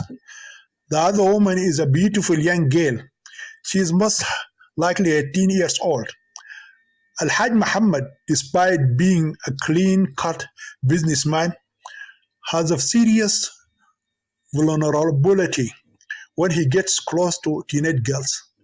Whenever he sees a teenage girl crying, his compassionate heart melts within his chest, and then he reaches out to the girl's cheeks and wipes away all her tears.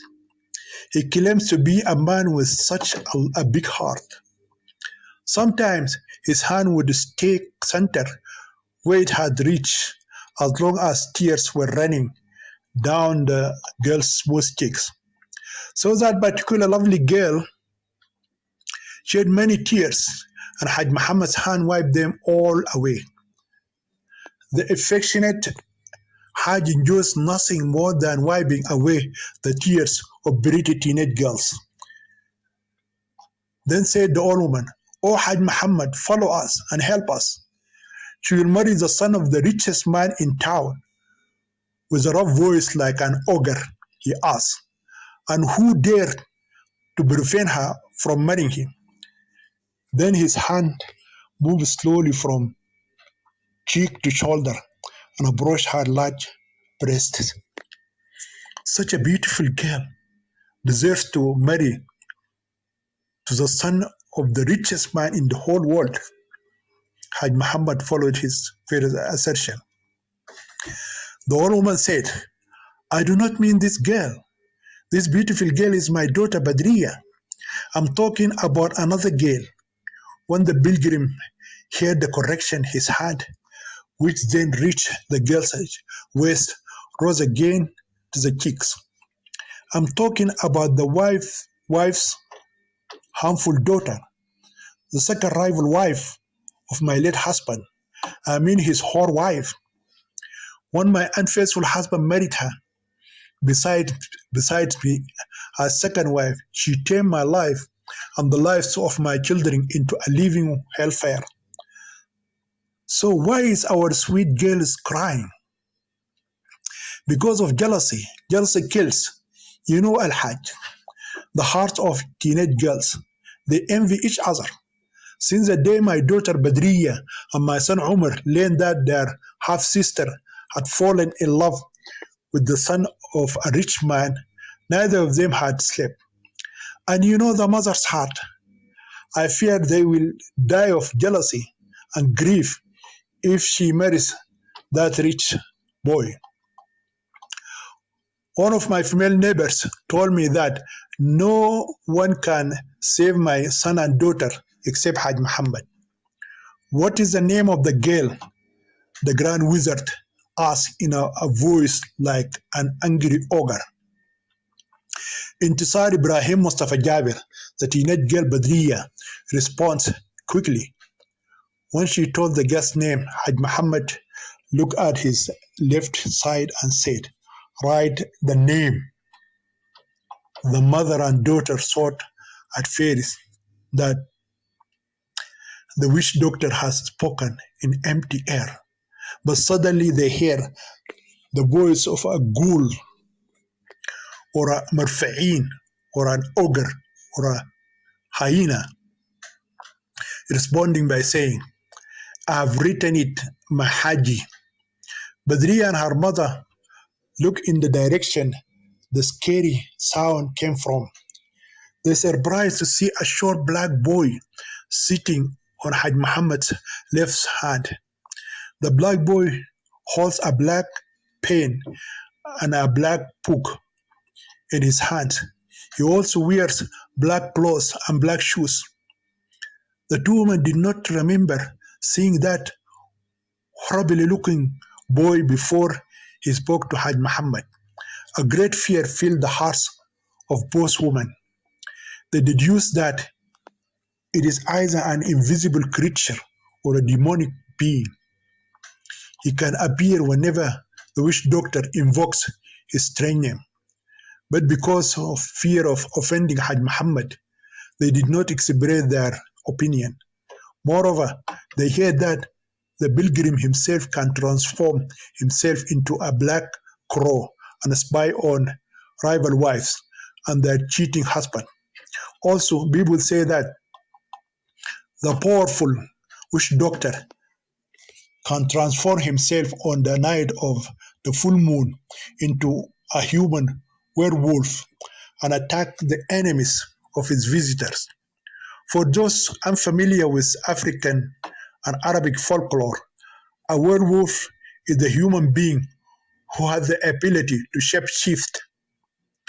shapeshift or transform into a wolf either on purpose or after being blessed under a curse or affliction, with transformations occurring at night full of a full moon.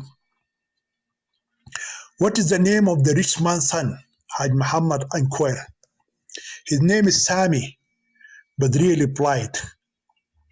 And then she said, he is the son of the wealthiest and famous businessman, Mr. Osman al-Tayyib. When the pilgrim heard the full name of the boy in question, his right hand quickly moved from Badri's cheek and joined his other hand on his head. And he shouted in a loud voice, I seek refuge in Allah from the accursed Satan. This is the name of the cursed devil himself. He is like Lucifer, the prince of demons. The evil mother and her bad daughter have become terribly frightened when they hear the witch doctor's screams and words. They saw that the pilgrim saw Satan himself standing behind them with his horns on his head and a pitchfork in his hands. So they hugged each other and began to shiver and utter incomprehensible sentences. They might have fainted or died of heart attacks if the witch doctor had not spoken again and removed hasty conclusion. The son of Mr. Osman al-Tayyib. What is the name of the girl's father? Say it again. The pilgrim shouted. Ibrahim Mustafa Jabir, the frightened mother, replies in a low voice. Is this Ibrahim Mustafa Jabir a rich man, a religious leader, or a great politician in another city? Al-Hajj asked. The mother replied in a sad voice, he is not one of those great men. He was just an ordinary clerk in the municipality of Gadaref city. He died 10 years ago and gone forever, and left behind 2 widows and 6 children who have nothing to inherit from him except his name. Then what do you want from me to do? Ladies, why did you come to me, women? Such a marriage will not take place. I know that Mr. Osman al-Tayyib will not allow his son to marry a girl who does not have a family which has wealth and greatness in the society. But his son is mad in love with her, Badriya said. We hear him saying is leaving his family for her sake. Then Mr. Osman At-Taib will run to me and I will do for him what he asks. We are good friends. No, Haj Muhammad. When the rich man come to know the love affair of his son and the poor girl, my son and daughter die of jealousy. Please act now before it is too late. Al-Hajj wanted to say something but changed his mind. His big lips showed an evil smile. Then his right hand returned to Badriya's cheek. This time he pulled the sexy girl close to his huge body until her delicate body touched his big legs. The merciful Hajj Muhammad said, My sweet daughter, do not worry at all. I will help you. Then he looked at the mother seriously and said to her, On one condition, that I should not harm the boy. I am a clean businessman and I value friendship. I will not hurt the son of my best friend. We don't even want any harm to happen to the boy. After all, he is not our enemy. She is the villain who deceived and seduced him with her beauty and sexy body. So she trapped him in her love. She has many lovers. If you see her walking down the street, she's like a bitch or a dog with many dogs and lovers. Those bad words came out of the mouth of the envious girl Badriya. Daldum, Haj Muhammad shouted. Yes, Haji, answered the short creature who is still sitting next to the witch doctor. Show our respected woman your list of love. Mother and daughter properly couldn't figure out what Haj Muhammad and his little man meant by the love list, even if they had to think about it for the rest of their lives. Only after the fearsome creature presented his black book and asked them to choose a random number did the two women understood did the two women understand the mystery. Badriya and her mother took the black book and tried in vain to read it, but they could not. There is nothing to read, Dalgun. Who asked you to read it? And notice that my name is not Dalgun, I'm Mr. Daldum. Kisa Zalam, or a sack of darkness, has been deeply hurt by the mispronunciation of his precious name by the sweet girl. With these angry words, he stood and advanced towards his offender. I beg you, my dear Mr. Daldum, to control your anger. And Muhammad intervened. Do you not see how her enemy has wronged our sweet girl? As the compassionate witch doctor speaks these words, the beautiful daughter literally sits on his lap and hugs him tightly. The short black man scared her with his awful appearance that she took refuge in his master's bosom for protection. Meanwhile, the charming doctor embraces the naked body of the sexy girl with great passion and lust until his dick stood in his claws, which made the mother disturbed by her daughter's conduct and the erection of the Hajj. When Hajj Muhammad saw the mother's angry face, he pushed the sweetheart Badriya al-Hilwa away from her romantic situation, which he was enjoying so much. Then he opened his big mouth to clear up the misunderstanding. What Mr. Daldum meant was that he had 13 unseen numbers on his love list. You have to randomly choose one of them. The invisible number you choose will describe the penalty for your enemy, Intisar. Please, can you tell us what kind of penalties do you have? Badriya inquired. You don't need to bother with that. Just choose any number between 1 and 13. Can you give us 2 or 3 examples of your punishment? Sweet girl insisted. For example, insanity, suicide, and running away from home. I would like to choose madness for her. Badriya cried happily. Sorry, my daughter, the mother shouted. Don't you know that her madness will also be a scandal for us? Didn't you forget that she bears your father's name, Mr. Ibrahim Mustafa Jabir? After correcting her foolish daughter, the mother turned her face to Haj Muhammad and said, I prefer suicide to the sworn enemy of my son and daughter. While the mother and daughter quarreled among themselves about the punishment for the enemy, Haj Muhammad laughs the whole time. You cannot choose punishment this way. What I said are just examples. The number you will choose will tell us how to punish your enemy.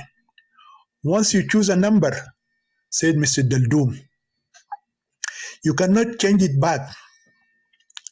Badriya and Harbaza look at each other, then at Haj Muhammad, then at the so-called Mr. Daldoom, asking for guidance on the right choice. My suggestion is that the person among you who has been wronged by the enemy should choose the lucky number. I believe that my beloved daughter Badriya will make the right decision because she's the one who feels so jealous and angry for the relationship between Intisar and Sami. Badriya becomes shy and then smiled happily when she saw everyone looking at her. She first looked at her mother, then turned her face to Al-Hajj and Mr. Daldoom and said softly, I choose number 9. Daldoom quickly wrote down the lucky number and then shouted out loud, Intisar Ibrahim Mustafa Jabir is number 9. What is the punishment? The beautiful girl is puzzled by the mysterious shout of Mr. Daldoom. Therefore, she wants to know what is the punishment. The penalty is that we will create great confusion about the love affair between the lovers, Intisar and Sami, said Daldoom as he read directly from his black list of love. We will turn their lives into unbearable hellfire. How do you separate them? By creating confusion for them. Badriya inquired. You don't mind the details, Muhammad replied. You will tell us yourself when you come after 3 months to pay off your debts. The important thing now is to bring the familiar object of the enemy. What is that? Asked both women in unison. Intisar's shoes, handkerchief, hair, underwear, or any of her other belongings. Why do you need that? The mother said to him, We have told you that these people are our enemies. The girl Intisar is the daughter of the second rival wife. How can we go to their house and get such a thing? They might beat us or call the cops on us. Whatever the situation, you should have something familiar for the workers to identify the enemy girl. By the way, who are your servants who do this work for your visitors? Badriya asked. Haj Muhammad said, Do not ask too many questions, my little princess. Then he put his rough hand on the sweet lips of the princess, pretending to prevent her from speaking a lot, and his hand settled there and began to feel soft lips. This is the secret of our clean work, continued Al Hajj, and therefore we do not reveal it to anyone. Am I right, Mr. Daldu? Yes, Haji, replied to him the first some creature. While this discussion was taking place between the three, the mother fell silent for a while, and then suddenly she cried out in a loud voice, like Archimedes, I found it! I found it! Yes, I found it! The happy mummies repeats thrice. The other three looked on expectantly for the mother to reveal her great discovery. The Eritrean girl Zahra, she is our maid servant, and so she is theirs. She is the one who brings me their chatter and gossip.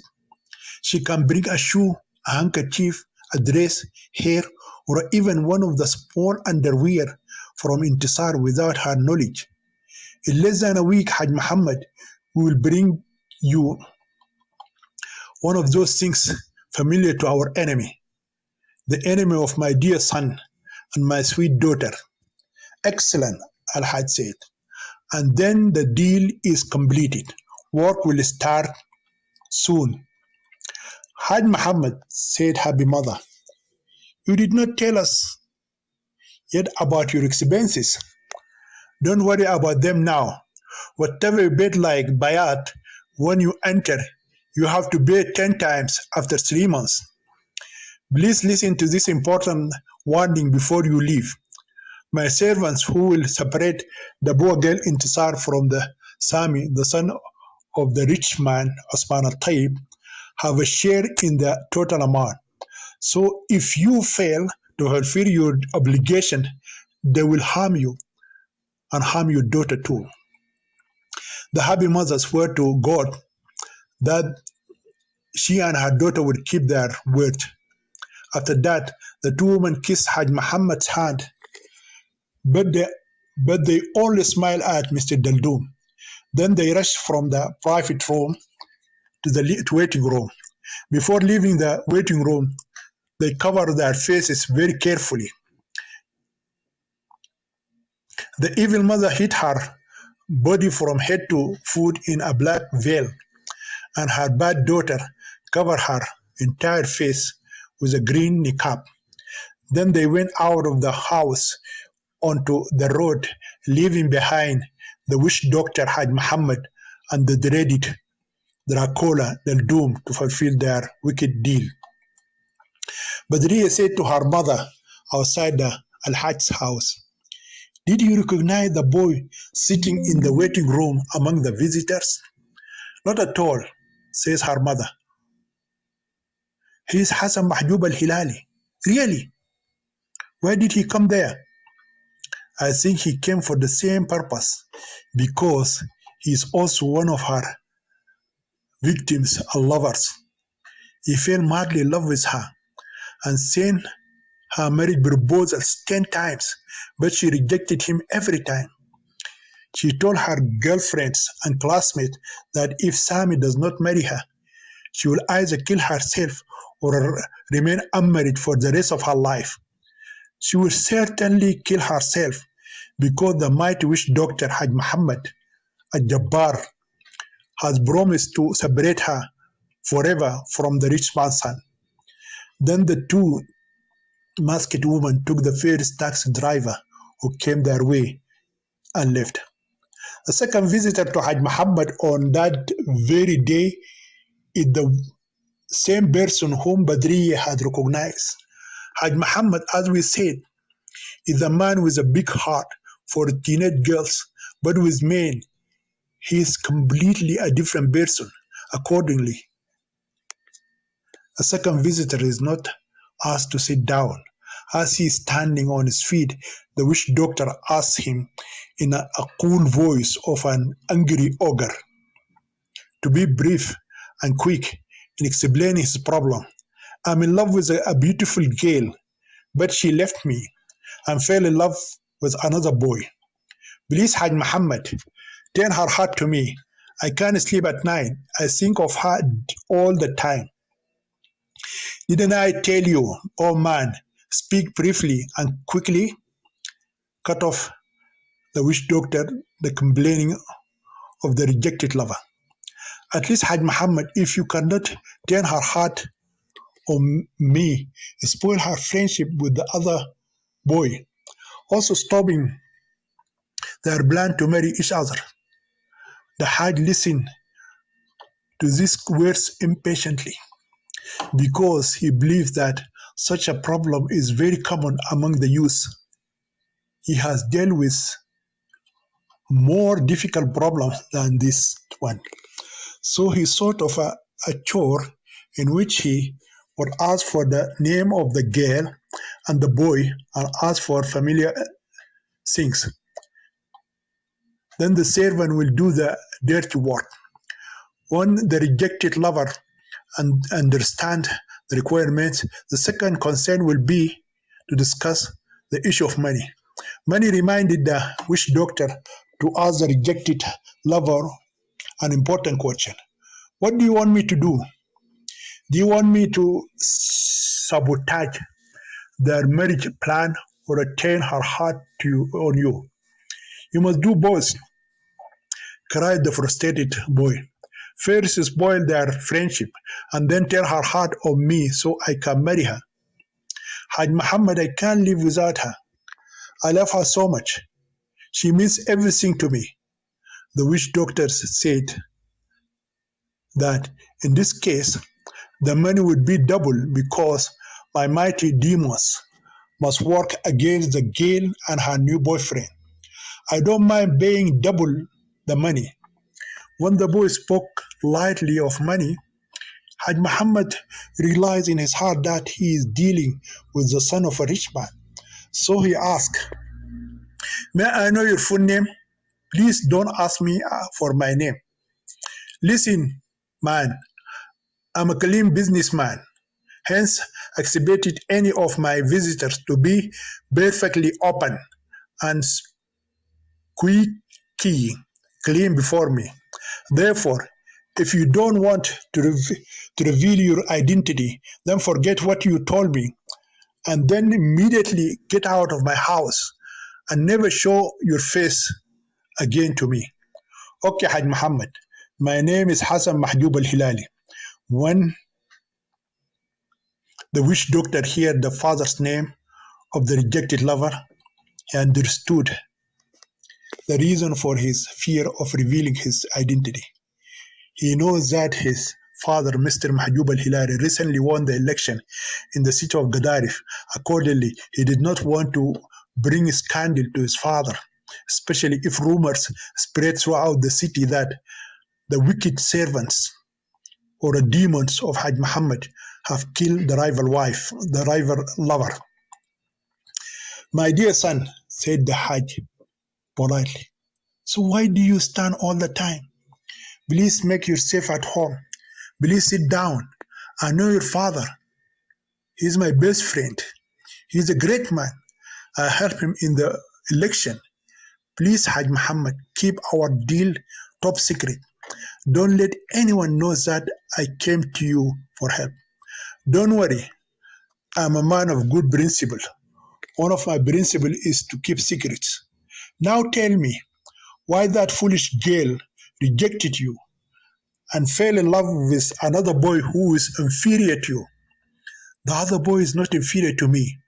He is the son of the richest man in town. Immediately, Haj Muhammad connected the dots and exclaimed, the girl's name is Intisar Ibrahim Mustafa Jabir. Before the disappointed, rejected lover answered him, the witch doctor shouted the name of the rival boy. And the boy is Sami Osman Al Tayyib. Yes, sir, Hassan answered strangely. How do you know them? Did they come to you before me? I have never seen any of them. But I am the mighty witch doctor Haj Muhammad Bakr Mursal, the man of clean business. No secrets can be hidden from me in this city. I know everything. I'm the God of all creatures, humans, animals, angels, and demons. After that, the evil sorcerer began to show great interest in the boy, who claimed to be the ex-lover of Intisar. My dear faithful servant, Daldum, exclaimed Haj Muhammad happily. Please write down all these important names. We deal with big families in the city. Hassan understood every word said by the witch doctor except for the first word.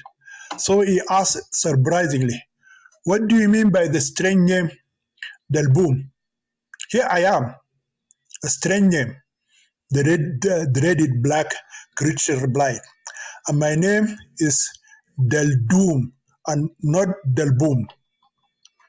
When the boy who claimed to be Intisar's so-called ex-boyfriend saw the horrible appearance of the speaker, he thought he's an invisible man who could appear when the witch doctor called out his mysterious name.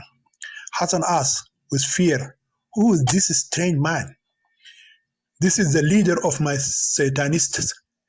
He's the one who connects me to the other world of demons." "Where is the other world?" "Hey man, don't ask unnecessary questions. Now tell me what to do." "To be frank with you, Mr. Osman Taib is also my friend. I can't hurt his son. But at least you can spoil his love and friendship with Intisar. I knew her and fell in love with her before he knew her. In this case, I have to work against the girl and make things difficult for her.